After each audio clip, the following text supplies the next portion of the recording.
ભાવનગરના મહુવામાં બાગાયતી ખેતી કરતા ખેડૂતે 25 વીઘામાં ઊભી કેળ પર ટ્રેક્ટર ફેરવી દીધું। ભરત સેતા અને ભાવેશ સેતાએ ઓછા ભાવોથી કંટાળીને 25 વીઘાના પાકનો નાશ કરી નાખ્યો।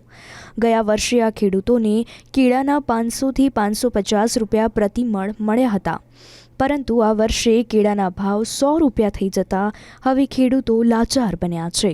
કેળની ખેતીમાં 15 લાખનું રોકાણ કર્યું હતું, મહેનત જેટલા પણ ભાવ ન મળતા ખેડૂતોએ પાકનો નાશ કર્યો।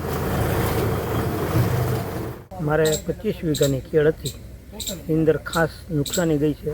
18 મહિના સુધી સતત મહેનત કરી અને ખાસો ખર્ચો કર્યો। ખર્ચો કરવાના અંતે પછી છેલ્લે કોઈ લેવાવાળું નહોતું, એટલે ના છૂટકે કઠણ જીવ કરીને, કેમ કે છેલ્લી કાઢવાની મજૂરી અમને નથી મળતી, તો પછી એ રાખીને કરવાનું। અત્યારે ઢોરનો સારો છે એ 100 રૂપિયાનો મણ જાય અને કેળા છે એ 60માં કે 70માં કોઈ લેવા તૈયાર નથી, અને એ પાછા પાકી જાય તો અંદર જીવાત પડી જાય ને ઝાઝો ટાઈમ સુધી રાખીએ જ છીએ।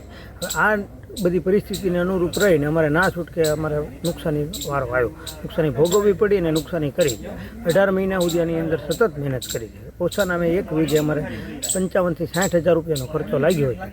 એ હિસાબથી ગણીએ તો 25 વીઘાના 15 લાખ રૂપિયા અમારે નુકસાનીને ભોગવવાનો આવ્યો, છતાંય પણ અમારે ના છૂટકે કરવી પડે। હવે અત્યારે આવનાર સમયમાં બાગાયતમાં ગવર્મેન્ટ કહે છે કે બાગાયતમાં તમે કરો, પણ હવે બાગાયતમાં કેમ અમારે રસ લેવો? વળતર તો મળવું જોઈએ। એક તો 18 મહિના સુધી 1 રૂપિયો આવે નહીં, છેલ્લે યસનો જ થાય, એટલે જુગાર રમવા જેવું કામ થઈ ગયું છે।